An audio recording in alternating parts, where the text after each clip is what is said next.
नमस्कार बालमित्रांनो, कसे आहात? पाऊस गेला म्हटला की परत आला, पण मज्जा वाटते की नाही? पाऊस आला की खूप समाधान वाटतं. मुलांनो, आज आपला शनिवार, गोष्टीचा वार. आज माझ्या गोष्टीचं नाव आहे भक्ती. मुलांनो, आताच वातावरण कसं भक्तिमय आहे की नाही? वारी पंढरपूरला गेली, किती लोक गेलीत वारीला, किती भक्ती असते त्यांच्यात. त्यांच्या मनामध्ये विठ्ठलाबद्दल इतकी भक्ती असते की ते चालत चालत पंढरपूरला जातात, पण अजिबात थकत नाहीत. मुलांनो, आता तर आपण नेहमी भक्ती करतो, पण देवाजवळ नेहमी काही ना काही मागतच असतो. पण पूर्वीचे संत देवाजवळ काही मागत नव्हते, अगदी अंतःकरणापासून विठ्ठलाची भक्ती करत होते. एक की नाही असाच एक विठ्ठलाचा भक्त होता की नाही, तो कोळी होता. आणि तो कोळी होता की नाही, तर तो खूप गरीब होता. विठ्ठलराव काय मागायचं नाही, नेहमी म्हणायचं, देवा तू आम्हाला जसं ठेवले ना तसंच आनंदात आम्ही. तुकाराम महाराज काय म्हणायचे, ठेविले अनंते तैसेची राहावे, चित्ती असावे समाधान. म्हणून देवाने जसं ठेवलंय की नाही तसंच राहायचं, पण मनामध्ये देवाबद्दल भक्ती आणि समाधान असावं. असेच पूर्वीचे संत होते. त्यापैकी हा एक कोळी होता बर का.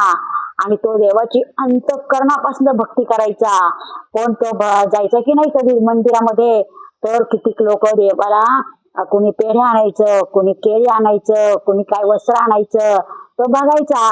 पण त्याच्याजवळ की नाही काहीच नसतं. तो गरीब होता की नाही, त्याच्याजवळ धन दौलत नव्हती.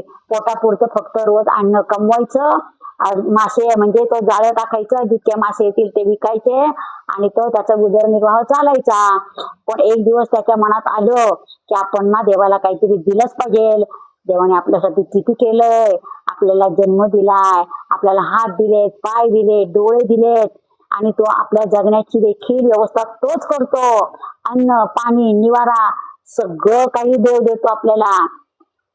पण मी तर देवाला काहीच दिलं नाही, तर मला तर काय देऊ काय देऊ काय देऊ असं त्याचा विचार पडला बर का. मग तो की नाही नदीला जाऊन असं जाळं टाकतो. तो जाळ्यामध्ये की नाही छान 4 मासे येतात, एक सारखे मासे येतात बर का, सुंदर. त्याला खूप आनंद होतो, कारण असे मासे त्याला कधी मिळालेच नव्हते, सुंदर मासे बर का. तर तो म्हणतो, आज की नाही आपण हेच विठ्ठलाला देऊया, आवडतील विठ्ठलाला. कारण मासा हा काय असतो, पाण्यात जरी असला तरी तो डोळे बंद करत नाही, सदैव मासा जागृत असतो. आणि मग तो म्हणतो की नाही आपण हे मासे देऊया विठ्ठलाला बर का. म्हणून तो की नाही मासे ह्याच्यात घालतो पिशवीत, आणि खांद्यावर घेऊन तो जातो मंदिरामध्ये. तर मंदिरामध्ये ते बाहेरचे सेवेकरी असतात की नाही, त्यांना वास येतो माशाचा. हे कुठे चाललास कुठे चाललास त्याला विचारतात बर का. मग तो म्हणतो तुम्ही विठ्ठलाला हे मासे द्यायला चाललो. तर ते म्हणतात, विठ्ठलाला मासे, चला हा इथून. विठ्ठलाला कधी मासे देतात का? आणि तुझे मासे काही विठ्ठलापर्यंत पोहोचणार नाही. हो चालतात, त्याला मारतात. त्याला मारतात आणि त्याला हाकलून देतात बर का. मग तो की नाही तिकडे पंढरपूरला एका झाडाखाली बसतो आणि खूप वाईट वाटतं त्याला. आणि मग तो रडतो बर का. रडतो तर त्याला म्हणतो विठ्ठला माझी काय चूक झाली रे, माझ्याकडं तर काहीच नाहीये तुला देण्यासारखं, पण मी जे कष्ट करतो त्या कष्टातला एक तुला हिस्सा देतोय, तर ते देखील मला तुला देऊन देत नाही. मी काय करू विठ्ठला, मला खूप इच्छा आहे तुला देण्याची काहीतरी. तर त्याची इतकी अंतःकरणापासून भक्ती पाहून त्या विठ्ठलाच्या हृदयाला पाजर फुटतो. आणि विठ्ठल की नाही एका म्हाताऱ्या माणसाचं रूप घेऊन बाहेर येतो, आणि त्या झाडाखाली तो कोळी बसलेला असतो की नाही, त्या कोळ्याच्या समोर मग उभा राहतो. असा त्या कोळ्याच्या समोर असा लख्ख प्रकाश पडतो. तर तो म्हणतो, अरे बापरे कसला प्रकाश पडलाय. म्हणून तो असा रडत असतो की नाही. तो समोर बघतो, तर समोर कोण, विठ्ठल कमरेवर हात ठेवून उभा, आणि म्हणे, कोळी दादा तू काय आणलेस माझ्यासाठी? तर तो म्हणतो, मी मासे आणलेत. मुलांनो, विठ्ठल हा विष्णूचा अवतार आहे बर का.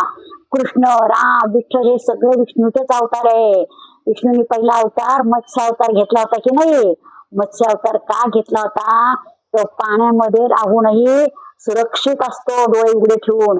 आपण पाण्यात गेले की डोळे बंद करतो, पण तो मासा आहे की नाही, तो पाण्यात गेला तरी डोळे जागृत ठेवतो, सावध असतो नेहमी. म्हणून मत्स्य अवतार म्हणजे विष्णू. मग मत्स्य अवताराला आपण टाकून देतो का? पण माणसाने मासा आणला म्हणून त्याला हाकलून दिलं. त्याला खूप वाईट वाटलं त्या कोळीला बर का. आणि मग विठ्ठल त्याच्या समोर जाऊन म्हणतो, काय आणलंस बघू दे माझ्याकडे. बघतो की नाही, असे एक मासे दाखवतो बर का एका ताटामध्ये घेऊन, म्हणतो हे तुमच्यासाठी आणले. तो म्हणतो वा, मासे आणले का?